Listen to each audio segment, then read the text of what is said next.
तुम्हाला तुमच्या गावाच्या नावानेच ओळखलं जातं. मग एकटघरचा अमित नाईक आम्ही म्हणतो, त्याच वेळेला अगदी विश्वजित ठाकूरला आपण दिघोडेचा म्हणतो.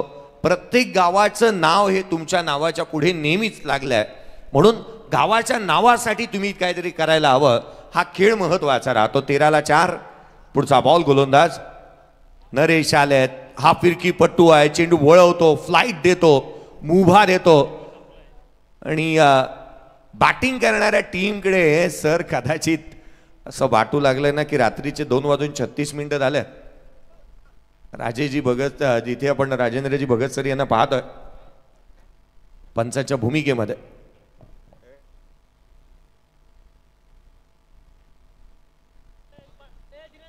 13-4 बाद झालेत. पुढचा बॉल खोलातला चेंडू थेट यष्टिरक्षकाचा भेद घेतोय.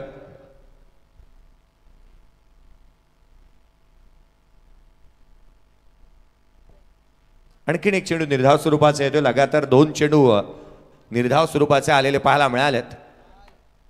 रात्रीची वेळ आहे दिनेजी बंडासाहेब, मला वाटतं थंड पेयाची आवश्यकता आहे.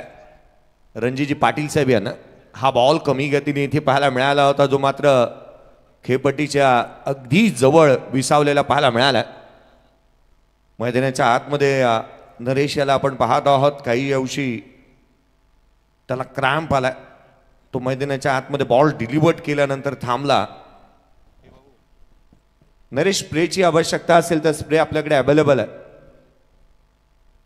मैदानाच्या आतमध्ये स्कोर कार्ड वरती 13 ऑन दी बोर्ड. चला एकत्रित येऊ नका बाकीचे इतर खेळाडू. सागर सम्राट भौरा टीम 14 धावा धावफलका वरती 14-4. चला जास्तीचे एकत्रित येऊ नका. भौरा टीमकडे एक बाब मी सातत्याने आजच्या रजनीमध्ये पाहायला मिळाली आहे की सर्वच्या सर्व खेळाडू एकत्रित जास्तीचे येतात. तुमच्या मैत्रीचं नातं आहे, आम्ही जाणतो की काही अंशी तुमचे जे रिलेशन आहे तुम्ही जपता, परंतु ते मैदानाच्या आतमध्ये थोडेसे बाजूला ठेवा, कारण स्पर्धा पुढे घेऊन जायची आहे. एकत्रित जास्तीचे येऊ नका, एकत्रित जास्तीचे येऊ नका, याकडे आम्ही लक्ष वेधू. 14 मांडल्यात, 4 फलंदाज बाद झालेले पाहायला मिळाले. तिसरे षटक प्रगतीपथावरती आहे. प्रतीक आणि जिथे मकरंद आपण पाहतो मैदानाच्या आतमध्ये बॅटिंगसाठी 5 बॉलमध्ये 2 धावा आल्यात मकरंद ठाकूरच्या बॅटमधून. नरेश चांगली गोलंदाजी करतोय. हा चेंडू देखील त्याने निर्धाव स्वरूपाचा टाकला. 1 धाव आली, ती अर्थात लेग बाईज होती. पुढचा चेंडू फ्लाईट दिली, थेट यशांचा वेध, दांडी गुल, फर्निचर डिस्ट्रॉय, फलंदाज बाद.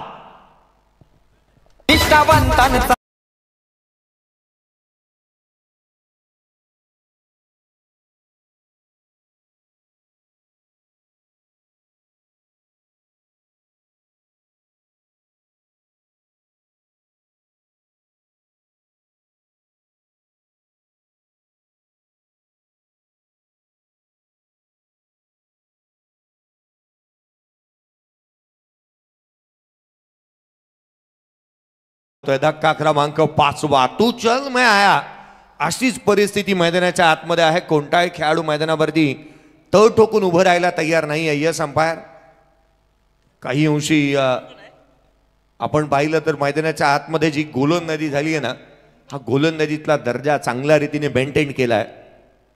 यावेळीचा बॉल पंचांकडे अपील, बोट आकाशाकडे, फलंदाज तंबूच्या दिशेने. 14-6 धक्का.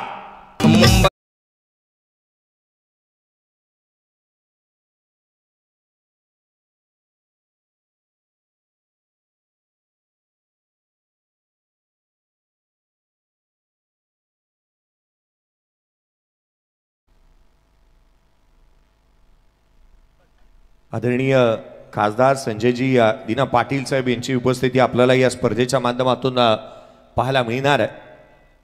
परंतु मैदानाच्या आतमध्ये घडतंय तर घडतंय काय, लगातारच्या 2 बॉलवरती 2 विकेट प्राप्त केल्यात, संपादन केल्यात नरेशने. आणि नरेश हॅट्रिक वरती येऊन देखील ठेपलेला पाहायला मिळतोय. तो हॅट्रिक वरती असेल आणि पुढचा बॉल जर त्याने निर्धाव टाकला, 2 गोष्टी घडणार आहेत या बॉलवरती. एक तर विकेट प्राप्त केली तर तो तिसरा गोलंदाज राहील हॅट्रिक घेणारा, आणि चेंडू देखील जिथे विकेट प्राप्त केले तर निर्धाव येणार आहे. आणि चौथा गोलंदाज तो राहू शकतो या स्पर्धेतला, त्याच्या नावावरती जिथे निर्धाव षटक पाहायला मिळेल. स्विच हिट करण्याचा प्रयत्न, परंतु विकेट प्राप्त झालेली नाही आहे. मेडनवर टाकली या स्पर्धेतली 4थी गोलंदाजी करत असताना या स्पर्धेतलं 5वी मेडनवर टाकण्याचा कारनामा नरेशने आपल्या नावावरती नोंदवलाय. आहे कामाची आग.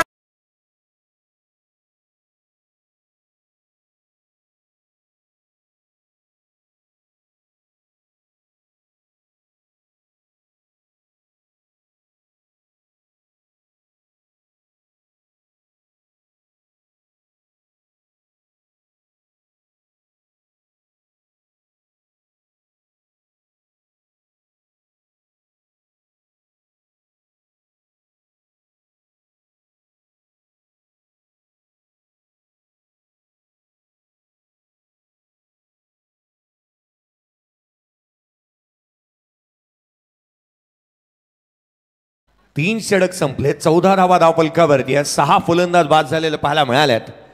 नितीनजी पाटील साहेब यांना आपण